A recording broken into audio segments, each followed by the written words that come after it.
Good morning, and welcome back to our Behind Her Brand Monday Morning Brew. So this morning I got one of my favorite mugs. It's Drink Sunshine for breakfast. We have another company called Soap Harvest, and we put these in these boxes, I believe, last year. And I love this because it has a positive um, paragraph that just kind of helps you kind of start your day off in a different kind of mindset. So I love stuff like this. But as I was drinking my coffee this morning and I knew what I wanted to share, it was based off of two things. And so I hope this encourages you today. I have a client, her name is Lenore, and I think it's such a beautiful name. And we've been rocking and rolling for about a year and a half. And when she came to me, I remember very specifically, she called me up and she was referred from another client. And she said, I've always wanted to do my own vegan bakery. And I said, okay. And she said, and this time in my life is the best time. And I said, why is that? She said, I am 77 years old. And she says, and I still have new dreams I'm dreaming, and I am ready to start my business. And I was like, 77? And I said, and you're ready to start? She was, absolutely. She said, you see, baby, and she's a sweet, sweet woman. She said, my whole life, I've been married. I have different careers. I've had my children. I have grandchildren. She even has a few great grandchildren. And she said, and when I told a couple people that I wanted to start my business, she said, they said, girl, you too old. Like, it's time for you to just chill and join the grandkids and all that. And she's a feisty one now. Feisty, feisty, feisty. I can't remember her name, but it was an icon that just passed away the other week or so. A fashion icon. I wish I could remember her name. Um, but she always had the big, beautiful jewelry, fashion, everything, and she just loved life to her last breath. And Lenore is very much like that too. And she said, I told them, y'all, until God tells me I'm coming home, I still got new dreams and new things to birth. And I loved her attitude, just absolutely loved it. And every month we have a virtual lunch where we grab our lunch and we go through her business plan and stuff like that. And I'm going to tell you why this was significant today for the Monday Morning Brew is because as I was meeting with her, was it 2 weeks ago? I got to thinking about something. One of the biggest limits to so many people in their growth and in where they're striving to be in life is the timelines they set for themselves. If I'm not married by this time or date, then I'm never going to get married. If I don't have children by this date, and I'm never going to have kids. Or they feel like, well, I'm 40 years old, I'm 50 years old, I'm 60 years old, and I still haven't saved this, I still haven't accomplished that, I still haven't done X, Y, and Z. And oftentimes we can limit ourselves. It's not always the outside, it's not always different people limiting us. We can limit ourselves by setting timelines on ourselves that, in my opinion, can restrict us. It can hem us up. It can make us think that if we don't accomplish something, then something is wrong with us, or that we didn't achieve some type of whatever by a certain period of time. Then you start feeling bad, guilty. And it's so easy to get into that space of, in my opinion, that negative thinking that something was wrong, something didn't happen. Well, I'm a big believer, there is a time and season for everything. Even though we may have our timelines, even though we may have our plans, although we may have certain goals that we want to achieve by a certain time, if it doesn't happen in the time frame that we set for ourselves, it does not mean that it won't happen. It does not mean that it's not designed for us. It does not mean that it won't happen later in life. But oftentimes we can cut off our dreams and cut ourselves at the knees because of our own timelines. And because we didn't do this, I'm never going to do it again. Because this happened, I'm not going to pursue that anymore. Oh, because that door closed and I said I was going to do it before I was 40, I guess now I got to do something different. I'm going to encourage you to throw out the timelines, throw them out. Don't allow them to be barriers. Don't allow them to be stopgaps for you. Don't allow them to be excuses why you can't pursue something. When I think about Lenore and I think about everything that she achieved, her whole thing is she wanted to start her businesses in her 30s.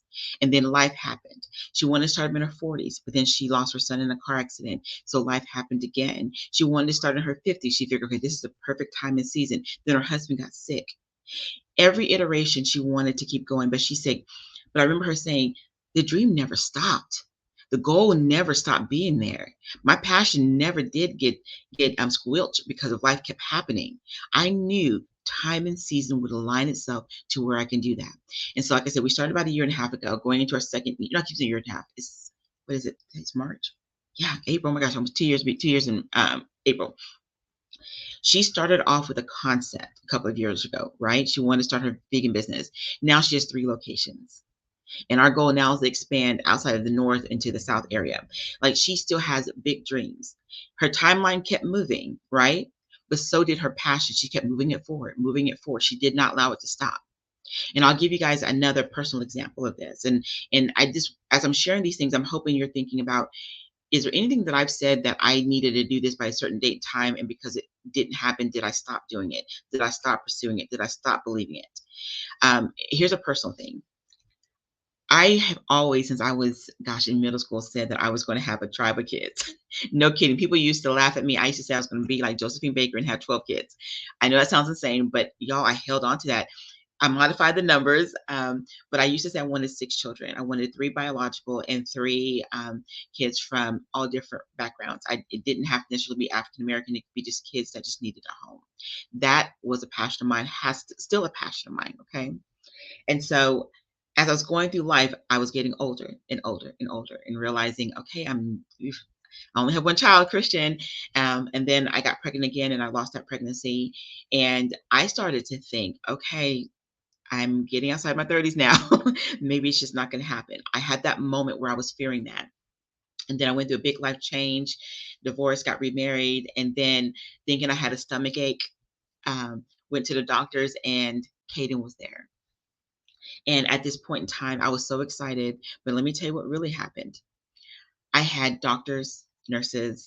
It used to upset Charles so badly because everyone kept saying I shouldn't have had a child at the age I was. I was in my early 40s, and I shouldn't have done this. I'm a geriatric patient now, and all these kind of things. There was so much negativity around me having another baby, and they kept saying you should tie your tubes immediately. You should do this. You should do that. All these different things because they said that you're outside of a healthy age to have children.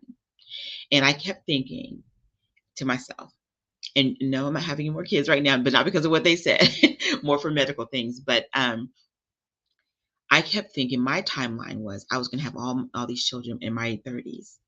But God's timeline for me was like, no, He knew that Caden was going to come at a certain point in my life. And had I said I wasn't going to do anything and cut myself off and say I'm not going to have any more children because it's just not in my cards, I would have never had the blessing of my very active Caden. And when I think about that, I'm so grateful that my timeline is not God's timeline for me. And I want to encourage you that no matter when you're starting your business, starting your career again, starting a new relationship, starting a new ministry, starting a new whatever it might be, it may not fit the timeline you thought, but it is fitting the right season that it's supposed to be done in. And embrace that. Embrace that more than anything. Don't get upset about anything else. Just know that you know what? Everything aligned to where it's supposed to be. I know that if I would have had Kaden many years ago, I may have been a different mother. Who knows? I may have been in a different space at that time. But I had him right in the season that I needed to have him in. It's the same way for you.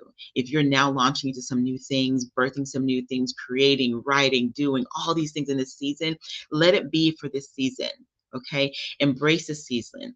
Don't let any previous timelines make you think that love is not coming again, that rekindle relationships are not going to come again, that you're not going to be able to be successful, that you're not going to be able to go up the corporate ladder if that's what you're pursuing, that you're not going to be able to write your book. Don't let the timelines block you from doing everything that you are called to do, because that in itself is a barrier to some really amazing doors that are waiting for you on the other side of that timeline. Okay. So I just wanted to encourage you in that today. No timelines. We're going to arrive in the seasons in the time that we're supposed to, and we're going to embrace everything in that season and time. Just like Lenore's doing that, and she's just like kicking butt, y'all. She's building businesses all over. And it's so beautiful to see because she didn't let her age stop her. She didn't. She just kept saying, okay, I'm going to keep moving that timeline until I get to my goal. And that's what she's doing. And now she is living her best life. And I want to encourage you guys because I want you to live your best life. I want you to live the life that you want to live. And don't allow anything, especially yourself, stop you from doing that. All right. You guys have an amazing, amazing day. And I hope that this week brings you everything that you have desired, that you want, and that you are pressing forward for. I hope that this is an amazing week for each of you. And below, what I would love to hear from you all is, what timeline have you busted through and what has it done for you? I would love to hear that. What timeline have you said, you know what, man, I used to think this way, but not anymore. And this is what it has done for me. Share that below. All right. Talk to y'all soon.